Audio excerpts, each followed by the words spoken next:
తదనంతరం ఏకవింశతి పత్ర పూజ, 21 ఆకులతో పూజ చేస్తున్నాం. తులసీ పత్రం అనేది పురాణములలో శాస్త్రములలో లేదు. దాని బదులుగా జంబూపత్రం గురించి చెప్పారు, మర్యాకు గురించి చెప్పారు, వీటి గురించి చెప్పారు. అందుకే మేము వాటిల్లో అనేక పురాణాలు, ప్రాచీన కాల పురాణాలు కష్టపడి పరిశోధించాం. తులసీపత్రం మాట వరసకు కూడా విఘ్నేశ్వరుడికి ఇవ్వకూడదు, వినాయక చతుర్థి నాడు ఇవ్వచ్చని కొందరు వాదించినా దానికి ప్రమాణ కథ లేదు. లేనప్పుడు ఏం చేస్తాం? వినాయక చతుర్థి నాడు ఇవ్వచ్చని ఏ శివపురాణంలో అయినా చెప్పుంటే మనం సేకరించేవాళ్ళం. ఎక్కడా కనపట్టలేదు కనుక దాని బదులుగా ఇప్పుడు మేము చెప్పిన 21 పత్రాలు సిద్ధం చేసుకున్నాం. వాటితో ఇప్పుడు అర్చన చేస్తున్నాం. ఓం సుముఖాయ నమః. మాచీపత్రం సమర్పయామి. మాచి ఆకుని ఇస్తున్నారు. ఓం గణాధిపాయ నమః. బృహతీపత్రం సమర్పయామి. వాకుడు ఆకు, వాక్కాయలని పూర్వం అమ్మేవారు, వాటిని సంస్కృతంలో బృహతి అంటారు. ఆ ఆకులు ఇప్పుడు వాకుడు ఆకులు స్వామివారికి సమర్పిస్తున్నారు. ఓం ఉమాపుత్రాయ నమః. బిల్వపత్రం సమర్పయామి. మారేడు ఆకు. ఓం గజాననాయ నమః. దూర్వాయుగ్మం సమర్పయామి. గరికి ఎప్పుడు విడివిడిగా ఇవ్వకుండా 2 తక్కువ కాకుండా ఇవ్వాలి, అందుకే యుగ్మం అన్నారు. ఇప్పుడు గరికతో పూజ చేస్తున్నారు. ఓం హరసో నవే నమః. దత్తోరపత్రం సమర్పయామి. దత్తోరం అనకే ఉమ్మెత్త, హిందీలో దత్తూరు అని కూడా అంటారు. అదే ఉమ్మెత్త మత్తు కలిగిస్తుంది. దీంతో ఎందుకు పూజ చేస్తున్నాం అంటే బంగారం చూస్తే చాలా మత్తు తంటోయ్. ఉమ్మెత్తకి బంగారానికి తేడా ఏమిటో తెలుసా? ఉమ్మెత్త తింటే పిచ్చెక్కిస్తుంది. ఉమ్మెత్తాకులు తింటే ఏమవుతుంది? పిచ్చెక్కుతుంది. కానీ బంగారం చూస్తేనే పిచ్చెక్కేస్తుందిట. అందుకని ఈ వస్తువులను చూచినప్పుడు పిచ్చెక్కకుండా ఉండడం కోసమని ప్రత్యేకంగా ఈ దత్తూర పత్రాలతో విఘ్నేశ్వరుని పూజ చేయడం అనే ఒక ప్రక్రియ మంత్రశాస్త్రంలో చెప్పారు. అందువల్ల ఈరోజు తప్పక ఈ పత్రాలు ఇవ్వాలి. ఇస్తే జీవితంలో ఏ విధమైన వస్తు వ్యామోహాలు ఉండవు, మనకి పిచ్చి రాదు. అందువల్ల భక్తితో మనం ఆయనకి దత్తూర పత్రాన్ని సమర్పించాం. ఓం లంబోదరాయ నమః. బదరీపత్రం సమర్పయామి. బదరి అంటే రేగు ఆకులను స్వామివారికి సమర్పిస్తున్నాం. నిజానికి పత్రం అంటే ఒక్కాకే, కానీ మనం బహువచనంలో ఎక్కువ ఆకులే సమర్పిస్తున్నాం. ఓం గుహాగ్రజాయ నమః. అపామార్గపత్రం సమర్పయామి. అపామార్గం అంటే ఉత్తరేణి దంతాలని బాగు చేస్తుంది. అందుకే పూర్వం ఉత్తరేణి కాడతోటి పళ్ళు తోముకునేవారు. ఈ పత్రాలు సమర్పిస్తే పంటి రోగాలు కూడా తొలగిపోతాయని శాస్త్రం చెబుతున్నది. ఓం గజకర్ణాయ నమః. జంబూపత్రం సమర్పయామి. అంటే నేరేడాకు. అసలు భారతదేశానికి జంబూ ద్వీపం అని ఈ నేరేడు వల్లే పేరు వచ్చింది. పూర్వం జంబూ ద్వీపం అనేవారు దీన్ని. అన్నీ నేరేడు చెట్లు ఉండేవి. ఆ నేరేడు పళ్ళ రసం ప్రవహించి తద్వారా జంబూ ద్వీపం, జంబూ నదము అని పేరు వచ్చింది. అందులోంచి తయారైంది కాబట్టే బంగారాన్ని జాంబూ నదము అంటారు. ఇప్పుడు నేరేడాకుని సమర్పించాం. ఓం ఏకదంతాయ నమః. చోతపత్రం సమర్పయామి. మామిడాకుని సమర్పిస్తున్నారు. మామిడిని సమర్పించటం వల్ల ఏమవుతుంది? ఉదర సంబంధమైన రోగాలు అంటే పొట్ట రోగాలు తొలగిపోతాయి. ఓం వికటాయ నమః.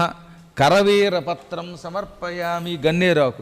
గన్నేరాకుల్ని సమర్పిస్తే కంటికి సంబంధించిన రోగాలు తొలగిపోతాయి, దృష్టి దోషాలు తొలగిపోతాయి. కొంతమంది కళ్ళల్లో చాలా ప్రమాదకరమైన దృష్టి ఉంటుంది. వాడు చూశాడంటే పక్కవాడు కొంపలు కూలిపోతాయి. అలాంటి అపదృష్టి తొలగిపోవడానికి కరవీర పత్రంతో పూజించాలి. ఓం భిన్నదంతాయ నమః. విష్ణుక్రాంతపత్రం సమర్పయామి.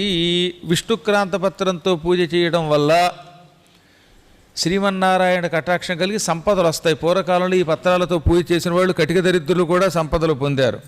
ఓం వటవే నమః. దాడిమీ పత్రం సమర్పయామి. దానిమ్మాకులతో పూజ చేస్తున్నారు. దానిమ్మతో పూజ చేస్తే ఏం లాభము? మన మాట పవిత్రంగా ఉంటుందట. అసలు మాట ఎక్కువ సంపద తెచ్చిపెడుతుంది. అనవసరంగా ఇతరులతో లేనిపోని మాటలు మాట్లాడి తగాదాలు తెచ్చుకునేవాళ్ళు చాలామంది ఈ కలియుగంలో ఉన్నారు.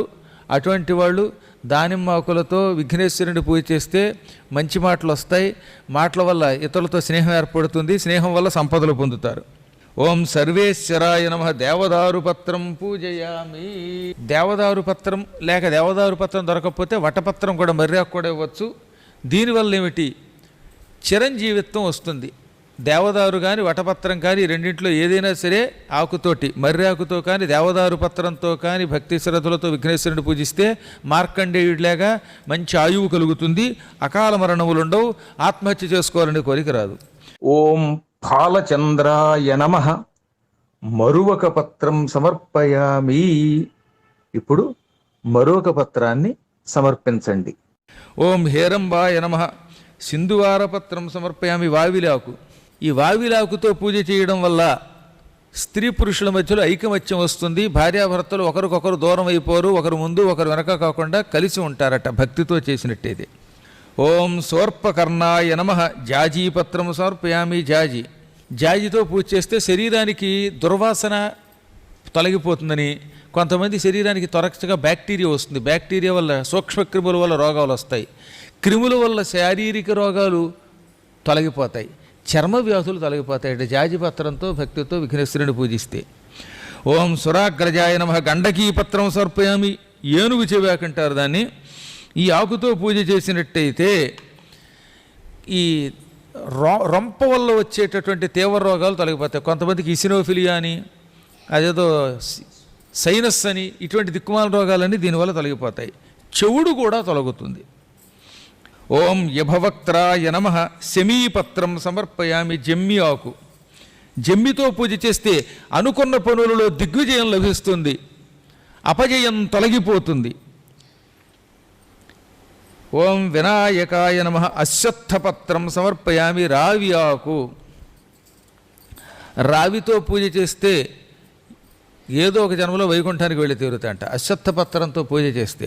తర్వాత ఇంకోటి ఏంటో తెలుసా, వాహన సౌకర్యం ఏర్పడుతుంది. కొంతమంది యావజ్జీవితం ఎంతగించుకున్నా వాడికి మంచి కొత్త కారు కొనుక్కునే ఉండదు. ఏనాడో మాంధాత కాలం నాటి దిక్కుమాలిన కారులోనే నానాయాతన పడుతూ తిరుగుతారు, మధ్యలో కారు ఆగిపోతూ ఉంటుంది, ఎన్నో గొడవలు ఉంటాయి. అలాంటి వాడు కనుక అశ్వత్థపత్రంతో పూజ చేస్తే చక్కగా హాయిగా మంచి కొత్త కారు కొనుక్కోగలుగుతాడు, లేదా మంచి వాహనంలో ప్రయాణం చేయగలుగుతాడు. ఏదైనా యాత్రకు వెళ్ళాలనుకుంటే ఏసీలో రిజర్వేషన్ వెయిటింగ్ లిస్ట్ కాకుండా దొరుకుతుంది. మొత్తం మీద ప్రయాణ సౌకర్యం ఏర్పడుతుంది. ఓం సురసేవితాయ నమః. అర్జునపత్రం సమర్పయామి. మద్య ఆకుతో కనుక భక్తి శ్రద్ధలతో పూజ చేసినట్టయితే అటువంటి వాడికి శారీరక బలం ఏర్పడుతుంది, బుద్ధిలో చురుకుతనం ఏర్పడుతుంది. అందుకే పూర్వం విఘ్నేశ్వరుడే కాకుండా ఆంజనేయుడు కూడా ఈ మద్యాకులతో పూజించేవారు. సంస్కృతంలో మద్దిని అర్జున అని పిలుస్తారు. ఈ పత్రంతో పూజించడం వల్ల హనుమత్ కటాక్షం, విఘ్నేశ్వర కటాక్షం రెండూ లభిస్తాయి. ఆలోచన బాగుంటుంది, చకా చురుకుగా ఆలోచిస్తారు. కొంతమంది కన్ఫ్యూజ్ అయ్యి అస్తమాటు తడుకుంటూ ఉంటారు, రోజు చెప్పే మంత్రం కూడా మర్చిపోతూ ఉంటారు. ఇలాంటి వాళ్ళు తరచుగా అర్జున పత్రంతో పూజ చేస్తే జ్ఞాపక శక్తి బాగుంటుంది, కార్యక్రమాలు చురుగ్గా చేస్తారు. తర్వాత కొంతమంది 24 గంటలు వాట్సాప్ చూసుకోవడం వల్ల వాళ్ళకి బుర్ర పాడైపోయి ఏం మాట్లాడుతున్నారో తెలియదట. ఈ వాట్సాప్ చూసుకోవడం వల్ల వచ్చే బుద్ధిమాంద్యం కూడా తొలగిస్తుందటండో ఇది. ఓం కపిలాయ నమః. అర్కపత్రం సమర్పయామి. జిల్లేడాకు ఆరోగ్యము ఇస్తుంది, సూర్యభగవానుడి కటాక్షం ఇస్తుంది. జిల్లేడాకులతో విఘ్నేశ్వరుడిని పూజించి కుష్ఠరోగం నుంచి కూడా విముక్తి పొందారు కొందరు.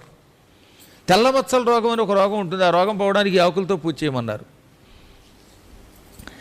శ్రీ గణేశ్వరాయ నమః. 1 పత్రాణి సమర్పయామి. సాధారణంగా పత్రాన్ని పూజ ఏమంటారు. పత్రాన్ని పూజ ఏమంటే పత్రములను పూజిస్తున్నాం, మీరు పత్రాలను కాదు పూజించేది. పత్రాన్ని సమర్పయామి, పత్రై పూజ ఏమనాలి. ఇక్కడి నుంచి